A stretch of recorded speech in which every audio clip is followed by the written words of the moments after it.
R$ 600.000. Foi o preço que a família do meu ex-marido pagou para eu desaparecer da vida dele sem fazer perguntas. Assinei tudo, peguei o dinheiro e fingi ser a velha tola que todos pensavam que eu era. Mas no dia do casamento dele com minha própria irmã, diante de 250 convidados, entreguei um envelope que destruiu tudo. Por favor, escreva nos comentários de qual país você está assistindo a este vídeo. Adoraria saber de onde vocês são. Meu nome é Helena. Tenho 68 anos. Cabelos completamente brancos que nunca tentei tingir, rugas que contam cada ano de uma vida que não foi fácil, e mãos calejadas de quem trabalhou desde criança. Não sou rica, nunca fui. Nasci em uma família simples do interior, onde luxo era ter comida na mesa todos os dias e roupa limpa no armário. Minha irmã Beatriz, 7 anos mais nova, nasceu diferente. Não diferente de caráter no começo, mas diferente de sorte, de oportunidades, de destino. Ela sempre foi bonita. Aquele tipo de beleza que chama a atenção mesmo quando a pessoa não quer. Cabelos loiros naturais, olhos claros, corpo esguio. Enquanto eu puxei ao meu pai, baixinha, morena, comum, Beatriz puxou algum antepassado distante que ninguém conhecia. Quando ela tinha 17 anos e eu 24, nossa vida mudou completamente. Beatriz conheceu Arnaldo, um empresário de 52 anos, viúvo, dono de uma rede de concessionárias de carros importados. Ele se apaixonou por ela instantaneamente, daquele jeito obsessivo que homens mais velhos às vezes se apaixonam por mulheres jovens. Casaram-se 6 meses depois. Meus pais ficaram divididos entre a felicidade de ver a filha caçula bem casada e o desconforto de vê-la com um homem que poderia ser o pai dela. Mas o dinheiro falou mais alto. Arnaldo pagou as dívidas da nossa família, comprou uma casa melhor para meus pais e Beatriz passou de menina do interior a madame da cidade grande da noite para o dia. Eu continuei minha vida simples. Trabalhava como auxiliar administrativa em uma pequena empresa de contabilidade. Ganhava pouco, mas o suficiente para viver com dignidade. Aos 28 anos, conheci Roberto. Ele tinha 30, trabalhava como técnico em eletrônica. Era gentil, educado, sonhador. Não tínhamos muito, mas tínhamos um ao outro. Casamos em uma cerimônia simples, com apenas 30 convidados na igreja do bairro. Beatriz compareceu com um vestido caríssimo, que ofuscou até meu vestido de noiva. Arnaldo nem apareceu, mandou um presente caro e uma desculpa sobre compromissos de negócios. Os primeiros anos do meu casamento foram bons. Roberto era trabalhador, carinhoso, presente. Morávamos em um apartamento pequeno, mas aconchegante. Queríamos ter filhos, mas a vida não nos deu essa bênção. Tentamos durante anos. Consultas médicas, exames, tratamentos que nunca podíamos pagar completamente. Nada funcionou. Com o tempo, aceitamos que seríamos só nós dois e estava tudo bem. Nos tínhamos. Beatriz teve 3 filhos com Arnaldo. 2 meninos e uma menina.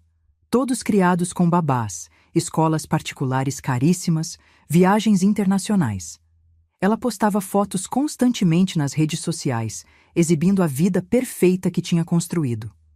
Eu nunca senti inveja, apenas uma pontada de tristeza às vezes, não pelo dinheiro dela, mas pelos filhos que eu nunca tive. Roberto e eu envelhecemos juntos.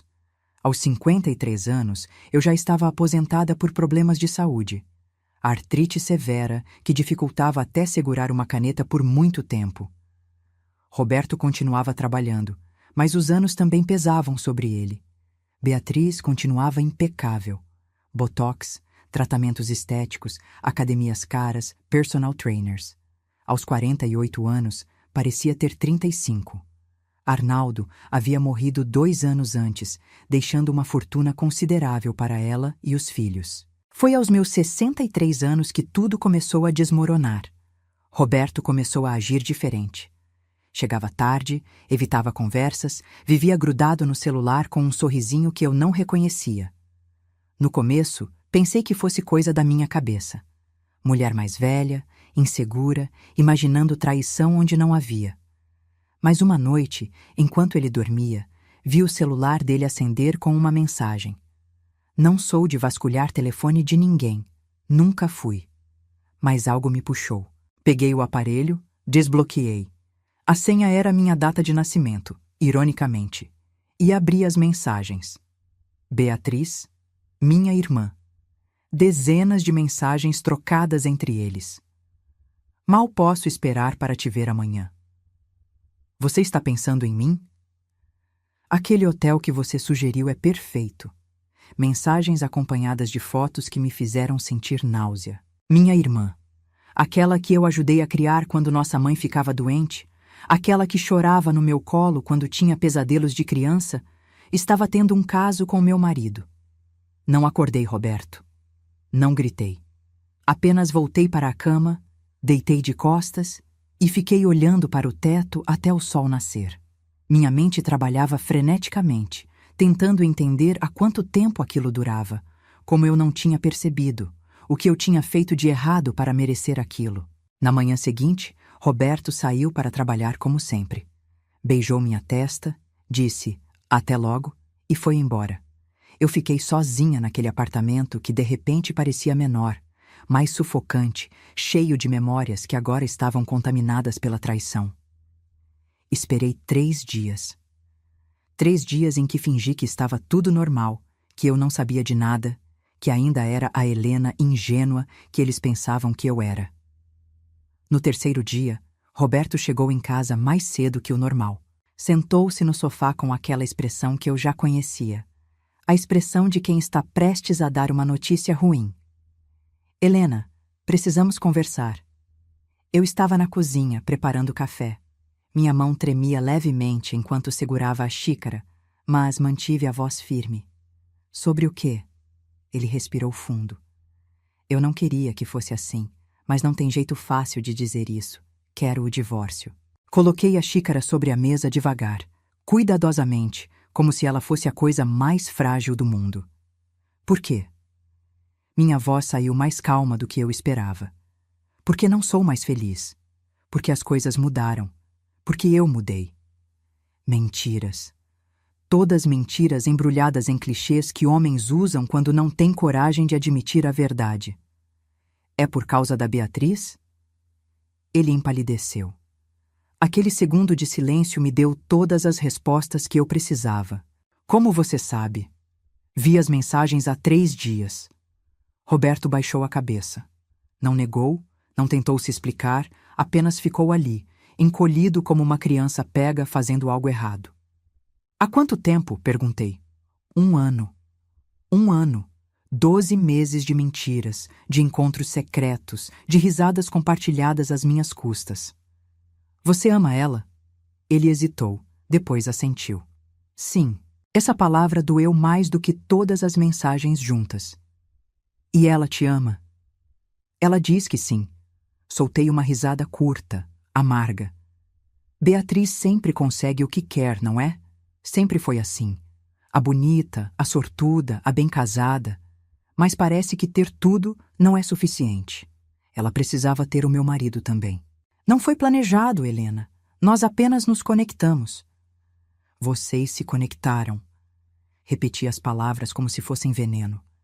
Minha irmã e meu marido se conectaram enquanto eu estava aqui, nesta casa, cuidando de tudo, esperando você voltar todas as noites, acreditando em cada mentira que você contava. Roberto se levantou. Vou sair por alguns dias, dar um tempo para você processar. Nicolau vai entrar em contato com você. Quem é Nicolau? O advogado da família da Beatriz. Ele vai cuidar dos trâmites do divórcio. Claro, o advogado da família. Porque Beatriz já tinha tudo planejado, tudo organizado. Provavelmente havia semanas. Saia agora, eu disse. Minha voz estava firme, mas por dentro eu estava desmoronando. Ele pegou uma mala que já estava pronta. Pronta! E saiu sem olhar para trás. Fiquei sozinha naquele silêncio que parecia gritar. 3 dias depois, Nicolau apareceu. Um homem de 40 e poucos anos, terno cinza impecável, pasta de couro italiano, aquele ar de superioridade que advogados caros costumam ter. Sentou-se na minha sala como se fosse o dono dela. Senhora Helena, vim discutir os termos do divórcio. Termos? Sim, A família Ferreira gostaria de resolver esta situação da maneira mais amigável possível. Família Ferreira. O sobrenome que Beatriz herdou do falecido Arnaldo e que agora usava como escudo social. Amigável, repeti, quase rindo. Sim, sabemos que esta é uma situação delicada, mas queremos garantir que a senhora seja compensada adequadamente pelo inconveniente. Pelo inconveniente. Como se 35 anos de casamento fossem apenas um inconveniente, como se a traição da minha própria irmã fosse um pequeno desentendimento. Nicolau abriu a pasta e deslizou alguns papéis na minha direção. A família Ferreira está disposta a oferecer 600 mil reais como compensação. Em troca, a senhora assina os papéis do divórcio, concorda com a partilha de bens conforme estipulado aqui e assina uma cláusula de confidencialidade. Confidencialidade? Sim.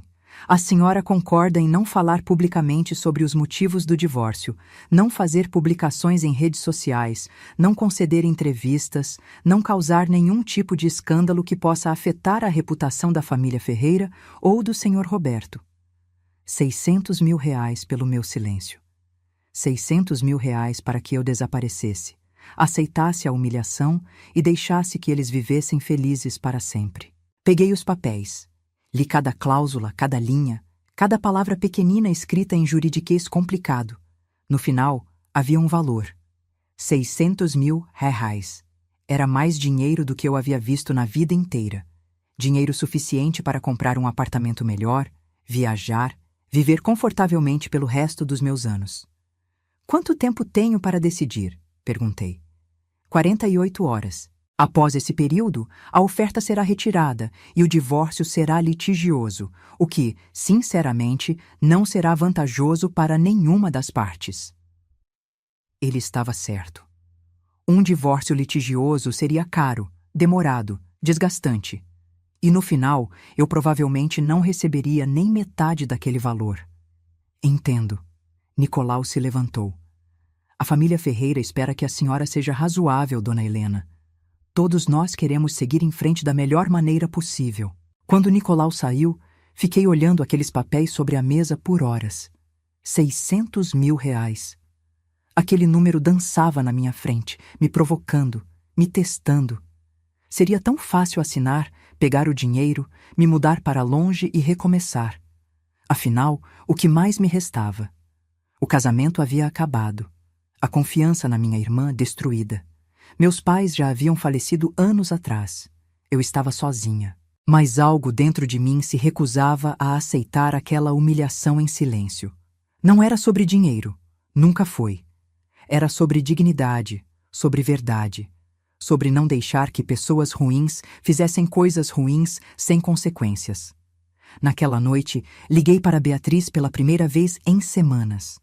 Ela atendeu no terceiro toque, com aquela voz suave e controlada que sempre usava. Helena, como você está? Como eu estava. Como se ela se importasse. Precisamos conversar. Sobre o quê? Ela fingia inocência muito bem. Sobre você e Roberto. Sobre o divórcio. Sobre os 600 mil reais que vocês estão me oferecendo para eu ficar quieta. Silêncio do outro lado da linha. Depois, um suspiro. Helena, eu sei que você está magoada, mas... Magoada? Você acha que estou apenas magoada? Minha voz tremeu. Você dormiu com meu marido por um ano inteiro. Você, minha irmã. A pessoa em quem eu mais confiava no mundo, depois dele. Eu não planejei isso. Simplesmente aconteceu. Nada simplesmente acontece, Beatriz. Vocês escolheram. Vocês se encontravam escondidos, trocavam mensagens, mentiam para mim. Isso não é algo que simplesmente acontece. Desculpa. A palavra soou vazia. Eu realmente sinto muito. Mas Roberto e eu nos apaixonamos de verdade. E eu sei que isso não torna as coisas melhores, mas é a verdade. Você já tem tudo. Dinheiro, casa, filhos, status social. Por que precisava ter meu marido também? Porque eu estava sozinha. A voz dela subiu pela primeira vez. Arnaldo morreu e me deixou com tudo, mas sem amor, sem companhia real. Os meninos cresceram, se casaram, têm suas vidas. Júlia mora em outro país. Eu estava vazia, Helena. E então Roberto apareceu e preencheu esse vazio. Roberto era meu. Eu sei. E eu sei que te magoei. Mas não podemos mudar o passado. Só podemos seguir em frente. Seguir em frente, repeti com ironia. Vocês querem que eu assine os papéis, pegue o dinheiro e desapareça para que vocês possam viver felizes para sempre, sem nenhuma mancha na consciência. Não é assim, Helena. É exatamente assim. Vocês estão comprando meu silêncio como se eu fosse apenas um problema a ser resolvido. Os 600 mil reais são para te ajudar a recomeçar, para que você tenha uma vida confortável. Eu tinha uma vida confortável, tinha um marido que eu amava, uma família que eu confiava. Vocês destruíram isso. Beatriz suspirou novamente. Assine os papéis, Helena. Por favor, será melhor para todos nós. Vou pensar. Desliguei antes que ela pudesse responder. Passei a noite em claro pensando em tudo o que eu havia perdido, em como minha vida havia desmoronado em questão de semanas, em como eu me tornei a vítima em uma história que deveria ser sobre amor e família. No dia seguinte, fiz algo que nunca imaginei fazer. Liguei para um detetive particular. Encontrei o contato na internet, um homem discreto que trabalhava com casos de infidelidade e investigações pessoais. Expliquei a situação. Preciso de informações sobre meu marido e minha irmã. Quanto tempo o caso durou, onde se encontravam, se há mais alguém envolvido. Tudo. Ele cobrou 3 mil reais adiantados. Paguei com o dinheiro que eu tinha guardado para emergências. Uma semana depois, ele voltou com um dossiê completo. Fotos de Roberto e Beatriz entrando em hotéis, restaurantes caros, até na casa dela. Registros de telefonemas, mensagens recuperadas, extratos bancários mostrando que Beatriz pagava as contas de quase todos os encontros deles. Mas o que mais me chocou foi uma informação que eu não esperava. 3 meses antes de Roberto pedir o divórcio, Beatriz havia feito uma vasectomia reversa em uma clínica particular. Roberto havia feito vasectomia anos atrás, quando decidimos que não teríamos filhos mesmo. Mas agora, aos 58 anos, ele havia revertido o procedimento. Por que ele faria isso? Perguntei ao detetive. Geralmente homens só fazem isso quando querem ter filhos com uma nova parceira, ele respondeu. Filhos. Beatriz queria ter filhos com Roberto. Aos 48 anos, mesmo tendo já 3 filhos adultos, ela queria recomeçar, ter bebês com meu ex-marido, criar uma nova família enquanto eu apodrecia sozinha em algum canto com meus 600 mil reais de dinheiro sujo. Naquela noite, tomei minha decisão. Peguei a caneta e assinei todos os papéis. Cada página, cada cláusula, cada renúncia. Liguei para Nicolau e informei que estava tudo pronto. Ele veio no dia seguinte, recolheu os documentos, verificou as assinaturas e sorriu satisfeito. A senhora fez a escolha certa, dona Helena. A transferência será feita em 24 horas. E foi. No dia seguinte, 600 mil reais apareceram na minha conta bancária. Era dinheiro real, tangível meu. O preço exato da minha dignidade convertido em números digitais. Roberto se mudou completamente na semana seguinte. Veio buscar o resto de suas coisas com um caminhão de mudanças. Não houve despedida, não houve conversa final, apenas um olhar rápido e vazio quando ele passou por mim no corredor. O divórcio foi finalizado em tempo recorde. 30 dias. 3 décadas de casamento reduzidas a um processo burocrático de 1 mês. Recebi os papéis pelo correio. Estava oficialmente divorciada, oficialmente sozinha, oficialmente a mulher que vendeu seu silêncio por dinheiro. Pelo menos era isso que todos pensavam. 2 meses depois do divórcio, Beatriz postou uma foto nas redes sociais. Ela e Roberto abraçados, sorrindo, com aquela legenda açucarada. Às vezes o amor chega quando menos esperamos, feliz ao lado de quem me completa. Os comentários foram os esperados. Parabéns, que casal lindo! Desejamos toda a felicidade do mundo. Ninguém sabia que aquele amor tinha pisoteado uma irmã, destruído um casamento, sido construído sobre mentiras e traição. 3 meses depois, veio o anúncio que eu já esperava. Beatriz estava grávida. Aos 48 anos, contra todas as probabilidades médicas, ela estava esperando um bebê de Roberto. A postagem tinha centenas de curtidas.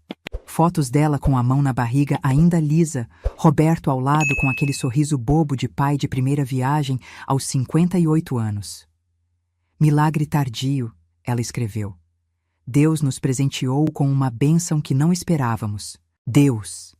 Como se Deus tivesse algo a ver com aquela bagunça. Li cada comentário. Conhecidos, amigos, até alguns parentes distantes que sabiam da nossa história, mas fingiam não saber. Todos parabenizando, todos celebrando, ninguém questionando o timing conveniente de tudo aquilo. E então veio o anúncio do casamento. 6 meses após o divórcio, Beatriz e Roberto marcariam a data. Um evento em um jardim exclusivo. 250 convidados confirmados, vestido de estilista, festa completa. O casamento dos sonhos dela. Recebi o convite pelo correio, um envelope grosso, papel importado, letras douradas. Beatriz Ferreira e Roberto Almeida têm o prazer de convidá-la para celebrar sua união. Celebrar sua união, a união que havia destruído a minha. Fiquei olhando aquele convite por horas, sentindo uma mistura de raiva, tristeza e algo mais, determinação. Porque eu tinha um plano. Um plano que vinha fermentando desde o dia em que assinei aqueles papéis. Peguei meu celular e liguei para Marcelo, o detetive particular que havia me ajudado antes. Preciso de mais um serviço. O que a senhora precisa? Preciso de amostras de DNA. Houve uma pausa. De quem? Do bebê da minha irmã e do meu ex-marido. E preciso que sejam coletadas discretamente, sem que ninguém saiba. Marcelo assobiou baixinho. Isso é complicado e caro. Quanto? 5.000 reais. Era uma quantia considerável, mas eu tinha 600 mil na conta. Faça. A senhora tem certeza disso? Absoluta. Marcelo trabalhou durante semanas. Ele era discreto e eficiente, exatamente o tipo de profissional que eu precisava. Conseguiu uma amostra de DNA de Roberto através de um copo que ele usou em um restaurante. Simples, básico, mas eficaz. O problema era o bebê. Beatriz ainda estava grávida, e não havia como conseguir uma amostra direta sem que ela soubesse. Podemos fazer um teste de paternidade pré-natal, sugeriu Marcelo. Através de sangue da mãe é possível extrair DNA fetal, mas precisamos de uma amostra de sangue dela, e isso vai ser muito mais difícil. Como conseguimos isso? Ela fez exames de rotina recentemente? Deve ter feito. Mulheres grávidas fazem exames constantemente. Marcelo pensou por um momento. Se conseguirmos acesso aos registros médicos dela, podemos saber em qual laboratório ela fez os últimos exames, e se tivermos sorte, eles ainda têm amostras armazenadas. E como acessamos os registros médicos? Ele me olhou com aquela expressão que dizia claramente que eu não queria saber dos detalhes. Deixe comigo. Vai custar mais. Quanto mais? 10.000. 15.000 reais no total. Era muito dinheiro, mas eu não estava fazendo aquilo por economia. Pode ir em frente. 2 semanas depois, Marcelo voltou com as amostras. Consegui. Sangue da sua irmã, coletado 3 semanas atrás em um laboratório particular. Eles ainda tinham guardado para caso ela precisasse de novos exames. Como você conseguiu? Contatos, dinheiro, pessoas que fazem vista grossa por alguns trocados. Não perguntei mais nada. Não queria saber. O importante era que eu tinha o que precisava. E agora? Agora levamos tudo para um laboratório especializado que faz testes de paternidade pré-natal. Vai demorar uns 10 dias para sair o resultado. Perfeito. Aqueles 10 dias foram torturantes. Cada manhã eu acordava pensando nos resultados. Cada noite eu ia dormir imaginando o que eles diriam. Beatriz continuava postando sua gravidez nas redes sociais. Fotos da barriga crescendo, do quartinho sendo decorado, de Roberto montando o berço. Tudo perfeito, tudo planejado, tudo uma mentira bem construída. Até que numa terça-feira de manhã, meu celular tocou. Dona Helena, os resultados chegaram, disse Marcelo. E? A senhora vai querer ver pessoalmente. Dirigi até o escritório dele mais rápido do que deveria. Ele me esperava com um envelope pardo em mãos. Sentei-me e abri. Dentro, várias folhas com gráficos, números, termos médicos complicados. Mas uma frase se destacava em negrito. Probabilidade de paternidade, 0%. Conclusão: o suposto pai está excluído da paternidade. Li aquilo 5 vezes. 10. Roberto não era o pai do bebê de Beatriz. Isso significa o que exatamente? Perguntei, precisando ouvir em voz alta. Significa que o bebê que sua irmã está esperando não é do seu ex-marido. Ela está grávida de outro homem. Encostei-me na cadeira, processando aquela informação. Beatriz estava grávida de outro homem. Não de Roberto, de outro homem. Quem? Isso eu não sei, mas posso investigar se a senhora quiser. Quero. Vai custar mais. Não me importo. Descubra quem é o pai desse bebê. Marcelo levou mais 2 semanas. Durante esse tempo, continuei minha vida normal, ou o mais normal possível para alguém que acabara de descobrir que a irmã estava grávida de um homem misterioso, enquanto fingia que o filho era do meu ex-marido. Por que ela faria isso? Que jogo ela estava jogando? Senti náusea. Aquilo era impossível, repugnante, inconcebível. Tem certeza? Absoluta. Comparei o DNA do feto com amostras que consegui de Felipe. Correspondência de 99,9%. Ele é o pai biológico. Como? Por quê? Marcelo suspirou. Isso eu não sei, mas geralmente quando algo assim acontece, há histórias complicadas por trás. Abuso, manipulação, segredos familiares enterrados. Preciso de provas disso. Documentos, alguma coisa que comprove. Já tenho. 3 cópias do teste de paternidade, laudos completos, assinados e carimbados por laboratórios certificados. Tudo legalmente válido. Me dê tudo. Marcelo me entregou uma pasta grossa. Dentro tinha tudo. O teste excluindo Roberto, o teste confirmando Felipe, cronogramas, gráficos, relatórios técnicos. Prova irrefutável. O que a senhora vai fazer com isso? Sorri pela primeira vez em meses. Um sorriso frio que eu não reconhecia em mim mesma. Vou ao casamento. O casamento estava marcado para dali a 3 meses. 3 meses durante os quais Beatriz continuou postando sua vida perfeita, seu amor perfeito, sua gravidez perfeita. Roberto também postava, orgulhoso, feliz, pai de primeira viagem aos 58 anos. Fiz questão de responder ao convite, confirmando presença. Sabia que Beatriz ficaria surpresa, talvez até desconfortável, mas ela não podia me negar entrada sem levantar suspeitas. Afinal, éramos irmãs. E eu havia sido civilizada, tinha assinado os papéis, aceitado o dinheiro, desaparecido como combinado. 1 semana antes do casamento, Beatriz me ligou. Helena, você confirmou presença? Confirmei. Por quê? Por que não? Somos irmãs. E você disse que queria que seguíssemos em frente, certo? Essa é minha maneira de mostrar que superei. Ela hesitou. Você tem certeza de que não vai ser difícil para você ver Roberto e eu juntos? Tenho certeza absoluta. Não era mentira. Não seria difícil. Seria glorioso. Então está bem. Fico feliz que você venha. Vai significar muito para mim. Para ela. Tudo sempre foi sobre ela. Os dias foram passando. Comprei um vestido simples, mas elegante, azul marinho, discreto. Não queria chamar atenção, não ainda. Separei os documentos em um envelope grosso e lacrado. Ensaiei mentalmente o que diria, como faria, o timing perfeito. O dia chegou. O dia amanheceu claro e bonito, como se o universo estivesse zombando da situação. Céu azul, temperatura agradável, uma brisa suave. Acordei cedo, tomei banho, me arrumei com calma. Olhei meu reflexo no espelho. Uma mulher de 68 anos, cabelos brancos, rugas fundas, mãos trêmulas de artrite. Mas os olhos brilhavam com uma determinação que eu não sentia há anos. Hoje era o dia. Hoje a verdade viria à tona. Cheguei ao local da cerimônia às 5 da tarde. Um jardim luxuoso na zona sul da cidade, com fontes de mármore, roseiras perfeitamente aparadas e um arco imenso coberto de flores brancas onde aconteceria a cerimônia. Os convidados já começavam a chegar. Mulheres com vestidos caros, homens de terno, joias brilhando ao sol. Reconheci alguns rostos, parentes distantes, amigos de Beatriz, colegas de Roberto.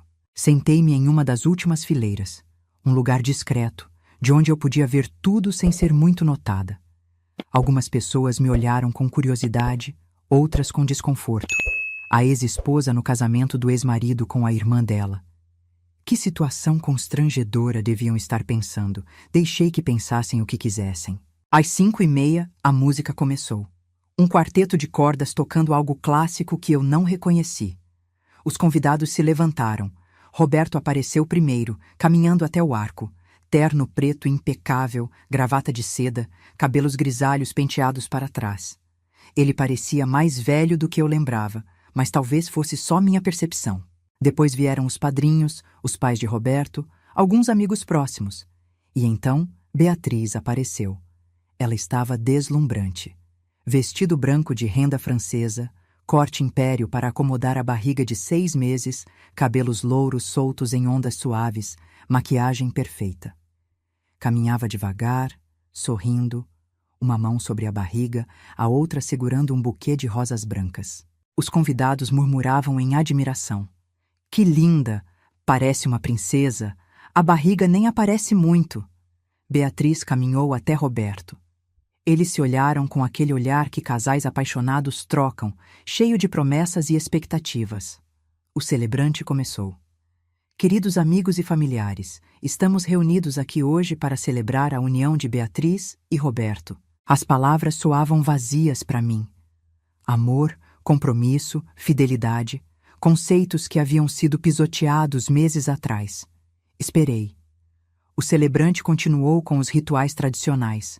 Leituras, uma cantora lírica interpretando uma música romântica, votos preparados. Roberto falou primeiro. Beatriz, quando você entrou na minha vida, eu achava que não teria uma segunda chance de ser feliz. Mas você provou que o amor não tem idade, não tem limites. Você me deu esperança, me deu um futuro, e agora está me dando um filho.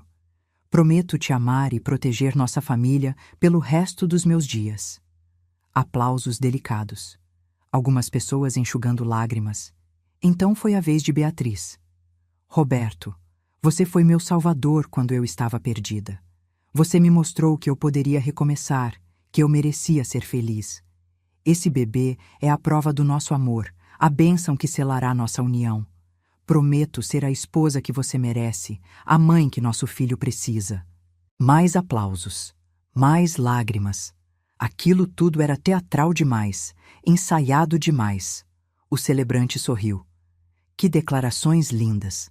Agora, antes de prosseguirmos com a troca das alianças, pergunto: alguém aqui presente conhece algum motivo pelo qual esta união não deva acontecer? Se sim, que fale agora ou cale-se para sempre. Silêncio total. Ninguém se mexeu.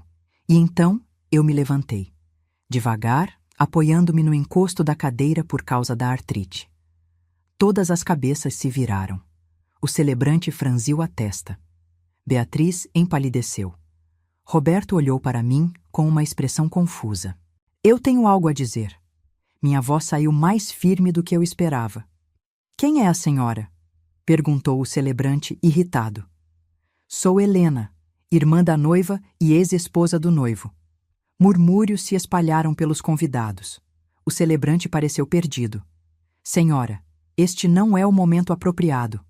É exatamente o momento apropriado, interrompi, porque há informações que todos aqui presentes precisam saber antes que este casamento aconteça. Beatriz deu um passo à frente. Helena, o que você está fazendo? Estou revelando a verdade. Peguei o envelope que estava na minha bolsa. Caminhei pelo corredor central, meus passos ecoando no silêncio absoluto. Cheguei ao altar e estendi o envelope para Roberto. Leia. Ele pegou o envelope com mãos trêmulas. O que é isso? Abra e descubra. Roberto abriu, tirou as folhas, começou a ler. Sua expressão mudou de confusão para choque, depois para descrença. Isso não pode ser verdade, ele murmurou. É completamente verdade. Testes de DNA feitos por laboratórios certificados. O bebê que Beatriz está esperando não é seu, Roberto. Todas as cabeças se viraram para Beatriz. Ela estava paralisada, o buquê tremendo em suas mãos. Isso é ridículo, ela conseguiu dizer. Helena está inventando isso porque não superou nosso relacionamento. Não estou inventando nada. Os documentos estão todos aí. Teste de paternidade pré-natal comparando o DNA fetal com o seu, Roberto. Resultado: 0% de compatibilidade. Você não é o pai. Roberto continuou lendo, página após página. Quando chegou ao último documento, o que revelava quem era o verdadeiro pai, ele soltou os papéis como se estivessem queimando. Felipe? Sua voz era um sussurro horrorizado. Seu filho? Beatriz começou a chorar. Não aquelas lágrimas delicadas de noiva emocionada, mas soluços profundos e desesperados de alguém cuja mentira acabara de ser exposta para 250 pessoas. Mãe? A voz veio da segunda fila. Felipe estava de pé, pálido, olhando para Beatriz com uma expressão de terror. Sua esposa, ao lado dele, segurava os 2 filhos pequenos, confusa. O que está acontecendo? Pergunte à sua mãe, eu disse. Todos os olhares se voltaram para Beatriz. Ela balançou a cabeça, negando, mas não conseguia formar palavras. Beatriz, Roberto deu um passo em direção a ela. O que você fez? Ela finalmente encontrou sua voz. Eu não queria. Foi um erro, uma vez só. Uma vez? A voz de Felipe estava histérica agora. Você está grávida! Não foi uma vez só! A esposa de Felipe começou a entender. Ela pegou os filhos pela mão e saiu correndo, chorando. Felipe foi atrás dela, gritando seu nome. O caos estava instalado. Roberto arrancou a gravata. Você me fez acreditar que eu seria pai. Você me fez reverter a vasectomia. Você destruiu o casamento da sua própria irmã para ficar comigo e o tempo todo você estava grávida do seu filho? Não foi planejado, Beatriz gritou entre soluços. Não foi assim. Então como foi? Minha voz cortou o ar. Conta para todos aqui, Beatriz. Conta como você seduziu o próprio filho. Conta como você inventou toda essa história sobre ser meu marido, o pai, para que ninguém descobrisse a verdade. Beatriz caiu de joelhos ali mesmo, no altar decorado, com o vestido branco espalhado ao redor dela como uma nuvem manchada. Ela soluçava incontrolavelmente, a maquiagem escorrendo, todo aquele verniz de perfeição rachando em tempo real. Os 250 convidados estavam paralisados, alguns com celulares nas mãos, filmando tudo. Outros simplesmente boquiabertos, sem conseguir processar o que estavam presenciando. Foi depois que Arnaldo morreu, ela finalmente disse, a voz quebrada. Eu estava tão sozinha. Felipe vinha me visitar, me consolava. Nós bebemos uma noite, só uma noite, e aconteceu. Só uma noite não resulta em gravidez planejada, eu disse friamente. Vocês continuaram. Por meses. E quando você descobriu que estava grávida, entrou em pânico. Ela não negou. Apenas continuou chorando. Então você bolou esse plano. Continuei. Aproximou-se do Roberto, seduziu ele, criou um relacionamento falso. Tudo para ter uma desculpa para a gravidez. Um pai socialmente aceitável, e quando descobriu que não conseguiria enganar um teste de DNA, o que fez? Beatriz me olhou com ódio através das lágrimas. Pensei que você tinha aceitado o dinheiro e seguido em frente. Eu aceitei o dinheiro, mas não aceitei a humilhação. E principalmente não aceitei ver uma mentira tão grotesca ser celebrada enquanto eu era pintada como a perdedora patética. Roberto ainda segurava os papéis. Você me usou. Me fez acreditar que eu teria um filho, que seria pai aos 58 anos. Você destruiu um casamento, manipulou sua própria família, e tudo por quê? Para esconder seu erro? Não era erro, Beatriz sussurrou. Eu amava Felipe. Eu ainda amo. As palavras caíram como bombas. A mãe de Roberto, uma senhora na casa dos 80, levantou-se e saiu, amparada por 2 parentes. Outros convidados começaram a se levantar também, alguns indignados, outros constrangidos, todos querendo escapar daquele horror. Vocês não entendem, Beatriz tentou explicar. levantando-se com dificuldade.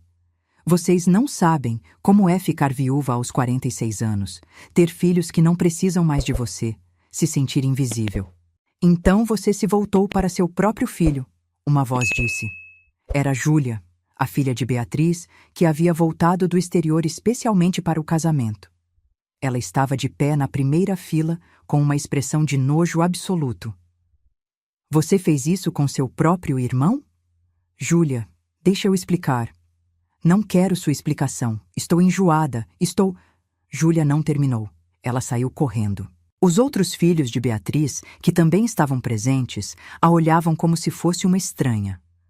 Um deles cuspiu no chão perto dela e saiu. Outro simplesmente virou as costas e foi embora. A família estava destruída. Não só um casamento, uma família inteira desmoronando publicamente. Roberto jogou os papéis no chão. Eu vou processar você por tudo o que você tem. Fraude, manipulação, danos morais. Vou destruir você legalmente. Fique à vontade, eu disse calmamente. E quando terminar, eu também processarei. Pelos 600 mil reais que me fizeram aceitar sob falsas premissas, pelos danos à minha reputação, por tudo. Beatriz me olhou, finalmente entendendo que havia perdido tudo. Você planejou isso, ela disse. Você esperou esse dia de propósito. Exatamente como você planejou destruir meu casamento. A diferença é que meu plano era baseado na verdade. O celebrante, completamente perdido, tentou intervir. Talvez devêssemos encerrar por hoje. Ótima ideia, Roberto disse. Ele caminhou em direção à saída. Parou ao passar por mim e sussurrou. Obrigado. Você me salvou de cometer o maior erro da minha vida. Não respondi. Apenas assenti. Os convidados dispersaram rapidamente. Em 15 minutos, o jardim que estava repleto de 250 pessoas estava quase vazio. Restavam apenas Beatriz, ainda de joelhos no altar, alguns funcionários do local constrangidos e eu. Aproximei-me dela lentamente. Minha artrite tornava cada passo doloroso, mas eu precisava dizer uma última coisa. Por que, Beatriz? Por que não apenas me contou a verdade desde o começo? Ela olhou para cima, o rosto inchado de tanto chorar. Porque eu tinha vergonha, porque eu sabia que o que tinha feito era errado, e porque eu achava que poderia consertar, que poderia criar uma vida normal para esse bebê. Às minhas custas, e às custas do Roberto. Eu sei que estraguei tudo. Você não estragou tudo, Beatriz. Você destruiu tudo. Sua família, sua reputação, minha vida, a vida do Roberto. E por quê? Por uma paixão doentia pelo próprio filho? Não é doentia, ela gritou. Você não entende. Você nunca teve filhos. Você não sabe como é quando a linha entre amor materno e outra coisa se borra. A linha não se borra, Beatriz. Você a cruzou deliberadamente. Virei as costas e comecei a me afastar. Helena, espera. Parei, mas não me virei. Eu sinto muito pelo que fiz com você, com seu casamento. Eu realmente sinto. Seu arrependimento chegou uns 10 meses tarde demais. Saí daquele jardim sem olhar para trás. As semanas seguintes foram um furacão midiático. A história vazou. 250 testemunhas garantem que segredos não ficam guardados por muito tempo. As redes sociais explodiram. Hashtags, notícias, vídeos compartilhados milhões de vezes. Noiva descobre no altar que bebê não é do noivo, mas do próprio filho. Era o tipo de escândalo que as pessoas adoram consumir. Jornalistas tentaram me entrevistar. Rejeitei todos. Não precisava de mais exposição. A verdade já estava lá fora, espalhada, impossível de ser enterrada novamente. Roberto processou Beatriz por fraude e danos morais. Pediu reembolso de todos os custos da gravidez, do casamento cancelado, dos tratamentos médicos que havia feito pensando que seria pai. O valor total ultrapassou 200 mil reais. Eu também processei. Não pelos 600 mil. Esse dinheiro eu guardaria como lembrança do preço da mentira deles. Mas processei pelos danos emocionais, pela manipulação, pela destruição sistemática de um casamento de 35 anos. Meus advogados eram bons, e as provas eram irrefutáveis. Beatriz tentou se defender. Contratou advogados caros, alegou depressão pós-viuvez, instabilidade mental, manipulação por parte de Felipe. Nada funcionou. Os fatos eram claros. Ela havia conscientemente enganado múltiplas pessoas para esconder uma relação incestuosa e suas consequências. Felipe desapareceu. Sua esposa pediu divórcio imediatamente, levando os 2 filhos pequenos. Ele perdeu o emprego em uma das empresas da família. Ninguém queria associação com o escândalo. Últimas notícias que tive dele foi que estava morando em outro estado, tentando recomeçar sob outro nome. Quanto ao bebê, Beatriz deu à luz uma menina. Sofia. 7 libras, saudável, sem saber que havia nascido no centro de uma tragédia familiar. Beatriz criou a menina sozinha. Seus outros filhos cortaram relações com ela. Júlia voltou para o exterior e bloqueou a mãe em todas as redes sociais. Os 2 filhos homens de Beatriz fizeram o mesmo. Era como se ela tivesse morrido para eles. E, de certa forma, a Beatriz que eles conheciam realmente havia morrido. A mãe perfeita, a avó amorosa, a viúva respeitável. Tudo isso era fachada que ruiu completamente. 6 meses após o casamento que nunca aconteceu, os processos foram julgados. Ganhei todos. Beatriz foi condenada a me pagar R$300 mil em danos morais. Roberto ganhou seus 200 mil, de volta mais indenização adicional. Para pagar tudo, Beatriz teve que vender propriedades. A mansão onde morava, o apartamento na praia, até algumas joias caras que Arnaldo havia lhe dado.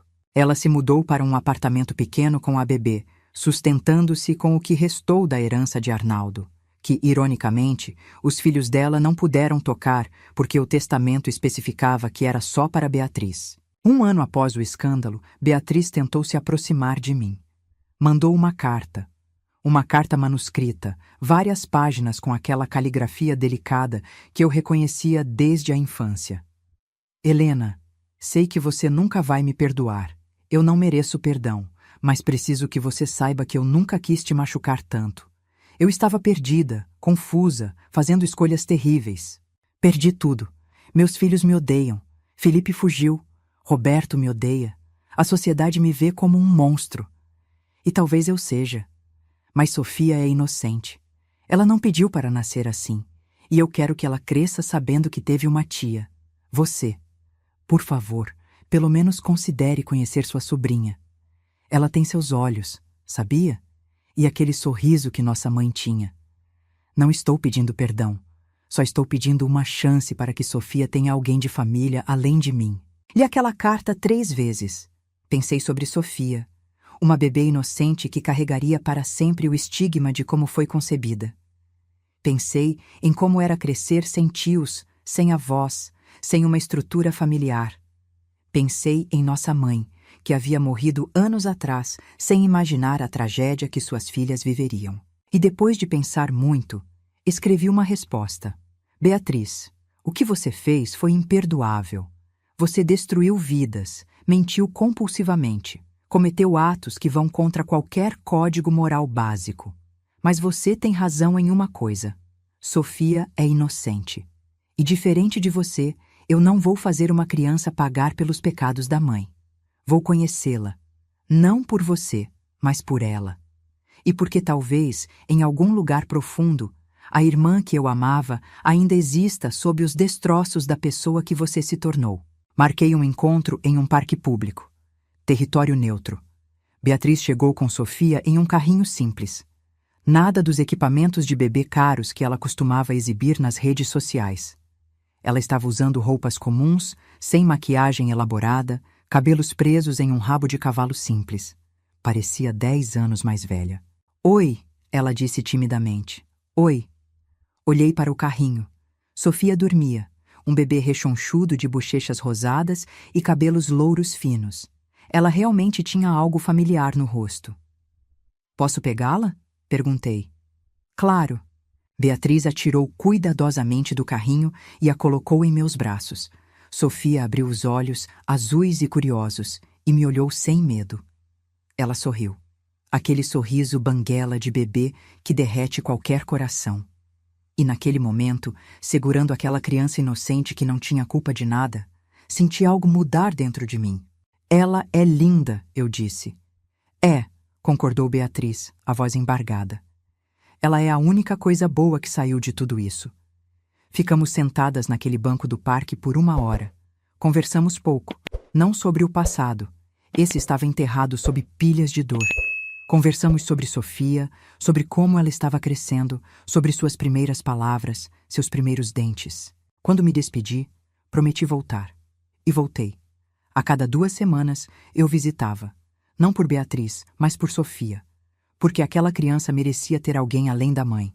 Merecia saber que havia amor em algum lugar da família destruída em que tinha nascido. 2 anos se passaram desde aquele casamento cancelado. Sofia crescia, uma criança alegre apesar de tudo. Beatriz tentava reconstruir uma vida, trabalhando em casa, evitando exposição pública. Ela nunca mais postou nas redes sociais. Seu perfil ainda existia, mas estava congelado no tempo, com a última postagem sendo sobre o casamento que nunca aconteceu. Roberto refez sua vida também. Conheceu outra mulher, mais próxima da idade dele, sem drama, sem complicações. Eles não se casaram, mas viviam juntos, tranquilos. Uma vez o encontrei por acaso no supermercado. Conversamos brevemente. Como você está, Helena? Bem, e você? Melhor do que estive em anos. Obrigado novamente por aquele dia. Você merecia saber a verdade. Nós 2 merecíamos. Ele tinha razão. Ambos havíamos sido peças em um jogo que Beatriz jogava sozinha. Quanto a Felipe, soube por terceiros que ele estava em terapia intensiva, tentando processar o que havia acontecido. Sua ex-esposa conseguiu a guarda completa dos filhos. Ele os via apenas sob supervisão e, mesmo assim, raramente. A verdade é que algumas coisas não podem ser desfeitas. Alguns erros são grandes demais para serem completamente reparados. O que Beatriz fez, a manipulação, a mentira, o incesto, a destruição sistemática de múltiplas vidas, deixou cicatrizes que nunca desapareceriam completamente. Mas aprendi algo durante todo esse processo. Aprendi que dignidade não se compra por 600 mil reais ou qualquer quantia. Aprendi que a verdade, por mais dolorosa que seja, é sempre melhor que viver uma mentira. E aprendi que justiça às vezes vem não com punições legais, mas com a exposição pública de quem realmente somos. Beatriz perdeu tudo: família, reputação, dinheiro, status social. Tudo que ela havia passado a vida construindo desmoronou em um único dia. E embora parte de mim sentisse satisfação por isso, outra parte, a parte que ainda lembrava de quando éramos crianças, de quando ela chorava no meu colo, de quando éramos irmãs de verdade, sentia uma tristeza profunda. Porque no final, todos perdemos algo. Eu perdi um casamento de 35 anos. Roberto perdeu a ilusão de que seria pai. Os filhos de Beatriz perderam a mãe que conheciam. Felipe perdeu tudo: esposa, filhos, carreira, identidade. E Beatriz perdeu mais do que todos nós juntos. Mas Sofia ganhou algo. Ela ganhou uma tia que a visitava, que a amava, que se certificava de que pelo menos uma pessoa na família dela não estava carregada de pecados e arrependimentos. Uma tarde, enquanto brincava com Sofia no parque, ela já tinha 2 anos e meio, correndo e rindo. Beatriz se sentou ao meu lado no banco. Você acha que ela vai me odiar quando crescer e descobrir a verdade? Perguntou. Pensei cuidadosamente antes de responder. Acho que ela vai ficar confusa. Acho que vai ser difícil. Mas acho que se você for honesta com ela, se não mentir ou esconder, se criar ela com amor verdadeiro e não com manipulação, talvez ela entenda que pessoas cometem erros terríveis, mas ainda são pessoas. Como você consegue me tratar com tanta normalidade depois de tudo? Eu não trato você com normalidade, Beatriz. Eu trato Sofia com amor. Você é apenas a mãe dela, que por acaso é minha irmã. A diferença é enorme. Ela assentiu, engolindo lágrimas. Eu sei. E agradeço. Agradeço por você ser melhor pessoa do que eu jamais fui. Não se trata de ser melhor pessoa. Se trata de fazer escolhas diferentes. Você escolheu mentiras, manipulação, gratificação imediata sem pensar nas consequências. Eu escolhi verdade, mesmo quando doía, mesmo quando era mais difícil. Sofia voltou correndo, segurando uma flor amarela que havia colhido. Tia Lena, olha! Ela me chamava de Tia Lena, porque não conseguia pronunciar Helena ainda. Que linda, querida! Peguei a flor e coloquei no meu cabelo. Sofia riu, batendo palmas. Nesses momentos, era fácil esquecer todo o horror que havia acontecido. Mas então eu olhava para Beatriz e via o peso do arrependimento em cada ruga prematura, em cada fio gris que ela não tentava mais esconder. O escândalo eventualmente esfriou. Novas tragédias tomaram seu lugar nos feeds de notícias. As pessoas encontraram novos dramas para consumir. Mas para nós, para as pessoas que viveram aquilo, nunca esfriou completamente. A marca permaneceu. Comecei a escrever. Não para publicar, mas para processar. Escrevia sobre o casamento que tive, sobre a traição, sobre a descoberta, sobre o plano de vingança, sobre o momento em que entreguei aquele envelope e vi tudo desmoronar. Algumas amigas que sabiam da história me incentivaram a publicar. É uma história que precisa ser contada, diziam. Pode ajudar outras mulheres a não aceitarem ser compradas, a lutarem pela verdade. Pensei nisso. Talvez um dia. Mas por ora, era só terapia. Uma maneira de colocar para fora tudo que havia ficado preso dentro de mim durante aqueles meses de silêncio e planejamento. Minha saúde piorou com a idade. A artrite avançava, havia dias em que mal conseguia segurar uma caneta. Mas mesmo assim, eu escrevia. Com dificuldade, com pausas frequentes, mas escrevia. Porque precisava documentar, precisava que existisse um registro de que eu não havia simplesmente aceitado ser descartada. Roberto me visitou uma vez, meses depois de nosso encontro no supermercado. Ele queria conversar, disse. Tomamos café na minha sala. Eu devia ter percebido, ele disse de repente. Os sinais estavam todos lá. As mensagens, os atrasos, o jeito como ela olhava para ele. Mas eu escolhi não ver. Todos nós escolhemos não ver coisas às vezes. É mais confortável assim. Você não escolheu. Eu não tive escolha. A verdade foi jogada no meu colo. A diferença é que eu decidi fazer algo com ela ao invés de ignorá-la. Ele tomou um gole do café. Você sabe que nunca foi sobre você não ser boa o suficiente, certo? Foi sobre eu ser fraco o suficiente para cair na manipulação dela. Eu sei. Levou um tempo, mas eu sei. Me desculpa, por tudo, por ter acreditado nela, por ter te deixado, por ter aceitado aquela farsa toda. Você está desculpado, não porque você merece, mas porque eu mereço paz. Ele sorriu tristemente. Você sempre foi forte demais para mim. Não era força, era sobrevivência. Hoje, aos 70 anos, olho para trás e vejo uma vida que foi dividida em antes e depois. Antes da traição, eu era Helena, a esposa dedicada, a irmã carinhosa, a mulher que acreditava em família e lealdade acima de tudo. Depois da traição, me tornei Helena, a mulher que não aceitou ser calada, que lutou pela verdade, que expôs mentiras mesmo quando era mais fácil aceitar o dinheiro e desaparecer. Não me arrependo, nem por um segundo. Aqueles 600 mil reais que ainda tenho guardados, usei parte para comprar um apartamento melhor, investir, garantir minha velhice confortável, são um lembrete constante de que há coisas que dinheiro não compra. Dignidade, verdade, justiça. Beatriz e eu nunca voltamos a ser próximas como éramos quando crianças. Essa ponte foi queimada de forma irreparável. Mas mantemos uma relação civil por causa de Sofia. Ela merece isso.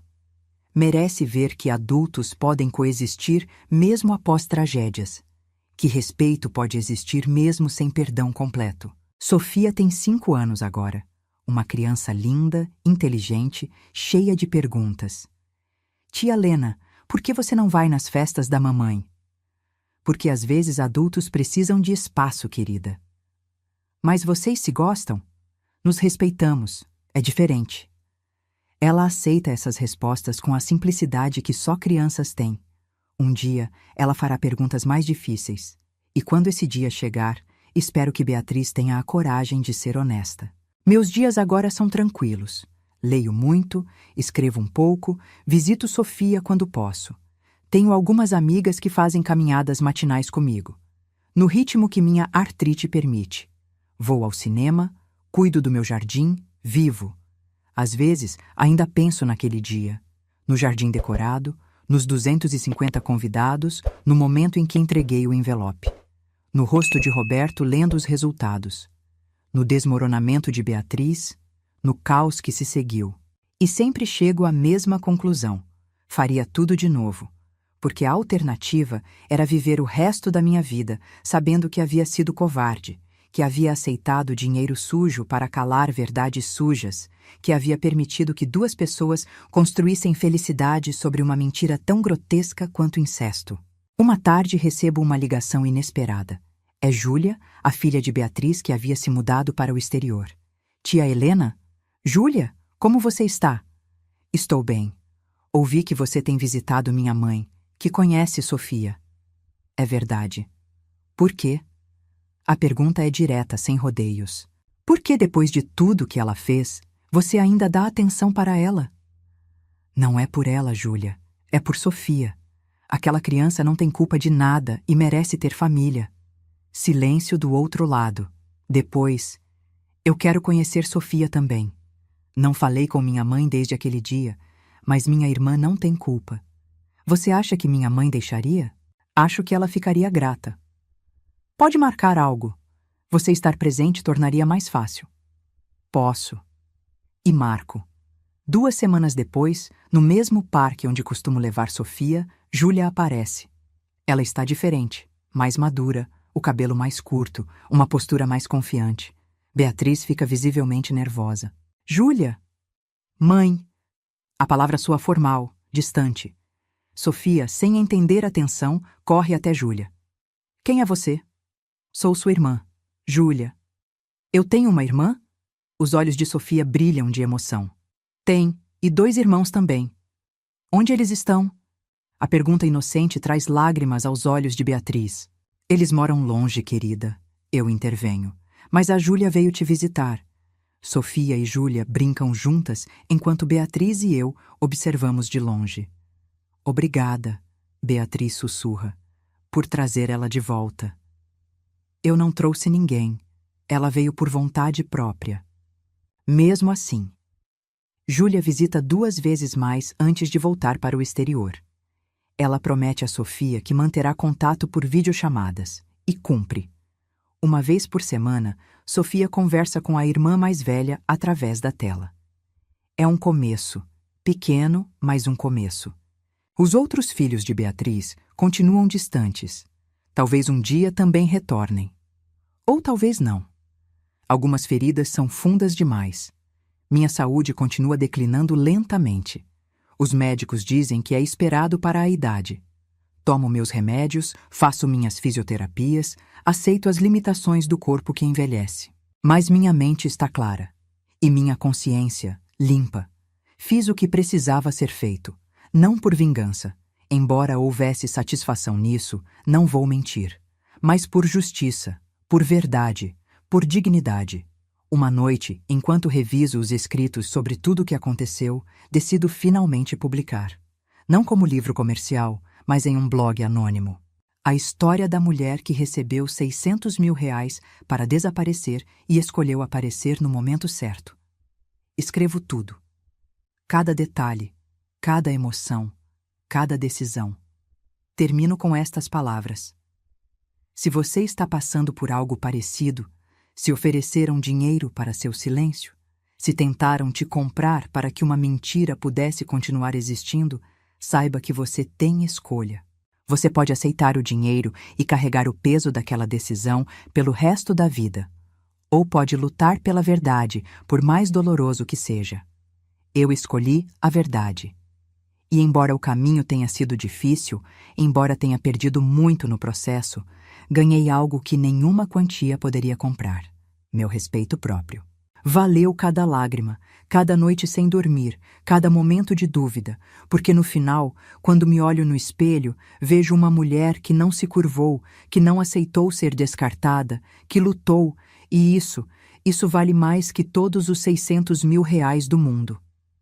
O blog recebe milhares de visualizações nas primeiras semanas. Mulheres me escrevem agradecendo por compartilhar, dizendo que se inspiraram, que encontraram coragem em minha história. Algumas compartilham suas próprias histórias de traição, manipulação, escolhas difíceis. Torno-me, sem querer, uma voz para mulheres mais velhas que a sociedade costuma ignorar. Mulheres que foram descartadas por maridos mais jovens, manipuladas por famílias, esquecidas. Respondo quando posso, ofereço palavras de apoio, compartilho a lição principal. Sua dignidade não está à venda. Beatriz descobre o blog. Me liga furiosa. Você prometeu que não falaria publicamente. Eu assinei uma cláusula de confidencialidade que você violou primeiro com suas mentiras. E além disso, o blog é anônimo. Não menciono nomes reais. Qualquer um que conhece nossa história vai saber que é sobre nós. Então talvez devessem ter pensado nisso antes de criar uma história tão absurda. Ela desliga.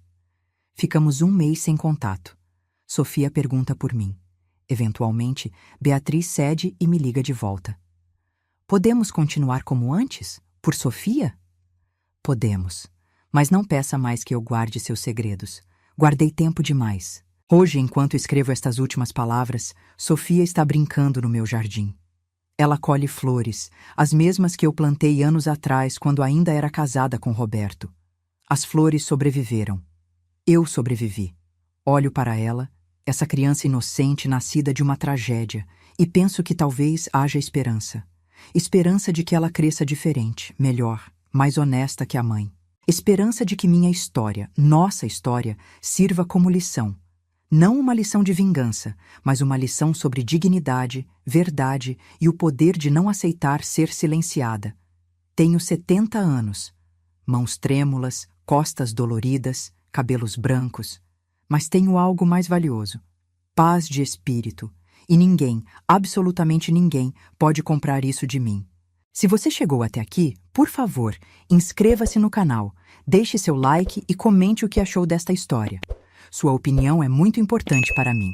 E se quiser apoiar o canal de forma mais direta, considere se tornar um membro. Com sua ajuda, posso continuar trazendo histórias reais e impactantes como esta. Obrigada por assistir e até a próxima.